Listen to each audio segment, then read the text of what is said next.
True by Jeyamohan. Today I'm going to be talking about the story, The Elephant Doctor. In Tamil it's Yanai Doctor. And I was first introduced to this story by my father when we were walking outside. I asked him to tell me a story and he was telling me the story. And my favorite animal is an elephant. So I was really interested in this story too. And then he told me that this story was in English in Stories of the True. So I went home and I read it. And when I read the book, there were so many details that were missed by my father that I could read by myself and I could process this by myself. And I could feel, I really enjoyed all the little conversations between the doctor in this book and the forest officer in this book. The reason I really like this book is this small, the details and the beautiful moments that are shown in this story. For example, when the officer and Dr. K are talking, the doctor asks the forest officer many interesting questions. For example, towards the middle of the story, the doctor and the officer are talking about worms on a dead elephant, which the doctor was performing an autopsy on.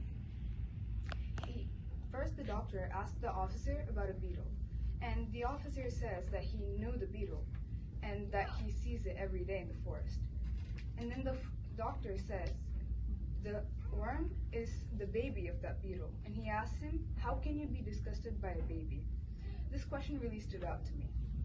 Later, when the officer was talking to the doctor about the Padma Shri they tried to give him, the doctor asks, if you value the elephant knowing you, will you so much accord importance to a piece of paper handed to you by a few idiots in Delhi? There are many questions that the doctor asks that sent me into thinking over it. And I'm, in general, an animal lover. So I really like the character of Dr. K, who took care of the animals and he was very kind to them as well as their friend, so much as to stray dogs in the forest recognizing him as a safe person. And Dr. K isn't just a character in the story, he's actually a real person. And his idealistic works were beautifully incorporated into the story by author Jeyamohan. I often encounter my dad reading Mr. Jeyamohan's books a lot, and he enjoys reading them. And I understood why after I read this story out of Stories of the True book. And I've also read other stories out of this book, such as Aram, Penance of the Goddess, and He Who Will Not Bow. And I suggest that you guys read it and enjoy it too. Thank you.